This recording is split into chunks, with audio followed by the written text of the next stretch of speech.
Hi, hello, నమస్తే. ఈరోజు మన వంటల కార్యక్రమంలో పొటాటో ఫ్రై, బంగాళాదుంపలు వేగింపుడు రండి చేద్దాం. పొటాటో ఫ్రై పిల్లల కోసం మెయిన్గా అంటే ఇష్టపడి బాగా వాళ్ళకి ఇష్టంగా భోంచేస్తారు. ఇవి ఇలా పీసులుగా కట్ చేసుకోండి. కట్ చేసుకుని కొంచెం ఉప్పు నీళ్ళలో ఒక 10 నిమిషాలు బాగా ఊరబెట్టేసి కడిగి తీసి పెట్టుకోండి. చక్కగా వస్తాయి. ఆ ఉర్లగడ్డ వాసన అంతా లేకుండా బంగాళదుంపల్లో బాగా చక్కగా స్మెల్ లేకుండా బాగుంటాయి. పచ్చివాసన లేకుండా ఉప్పు నీళ్ళలో కడిగి పెట్టుకోవాలి. కొంచెంగా ఉప్పు వేసి బాగా కొంచెంసేపు ఒక 10 నిమిషాలు ఊరబెట్టేసి ఆ నీళ్ళల్లో బాగా కడిగి తీసుకోండి. ఇప్పుడు సింపుల్గా ఉంటుంది ఇది చేయడం రెసిపీ. తొందరగా దీనికి కొంచెం ఆయిల్ పడుతుంది.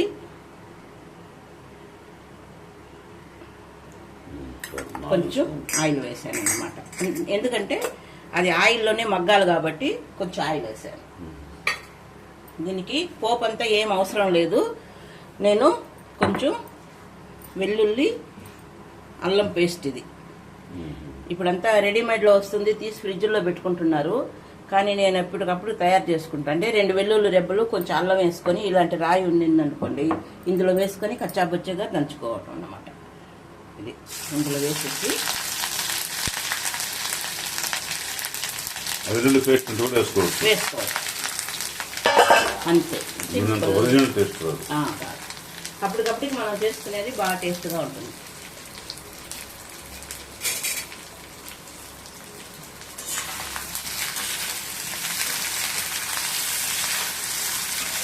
కొంచెం ఒక 10-15 నిమిషాలు అవుతుంది ఇది వేగడానికి.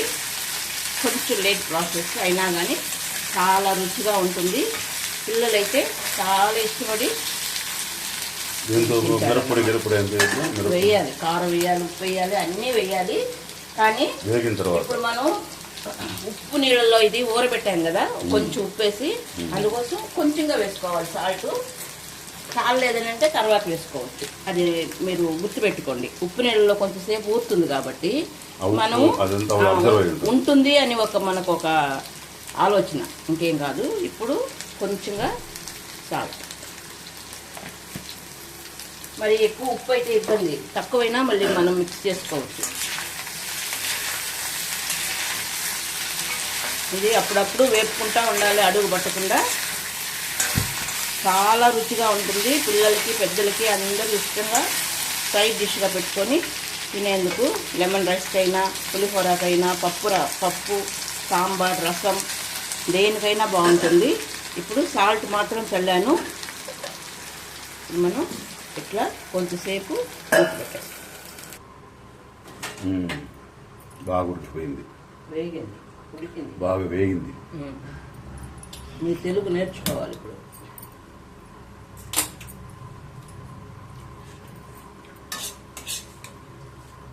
ఇలా ఫ్రై చేసుకున్న తర్వాత ఇప్పుడు లాస్ట్లో కొంచెం మిరప్పొడి, కొంచెం పసుపు పొడి, తగినంత కారం. మనకి ఎంత కారం దానికి ఎంత కారం పడుతుందో. ఆయిల్ గీలు మొత్తం అబ్జర్వ్ అయిపోయింది.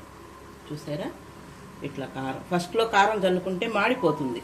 వేగేంత వరకు నల్లగా అయిపోతుంది. అందుకని ఎప్పుడైనా వేపుడులో కారం లాస్ట్లో వేసుకొని కొంచెం సేపు వేపుకొని దించేసుకుంటే బాగా కలర్ చేంజ్ అవ్వకుండా బాగుంటుంది.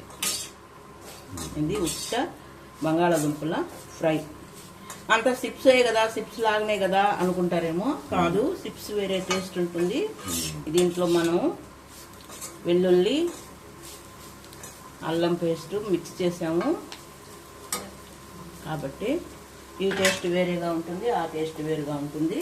లాస్ట్లో కొంచెం మిరియాల పొడి, జస్ట్. ఎందుకంటే బంగాళాదుంపలు ఫినిషింగ్ టచ్, వాయువు అంటారు కదా, అంటే బాగా డైజెషన్ అయ్యేదానికి. చూసారా? ఇది బంగాళాదుంపల వేపుడు. మీరు కూడా ఇలాగనే స్కిప్ చేయకుండా చూసి ఇలాగనే చేసుకోండి. ఎలా ఉందో కామెంట్ చేయండి, షేర్ చేయండి. బంగాళదుంపల ఫ్రై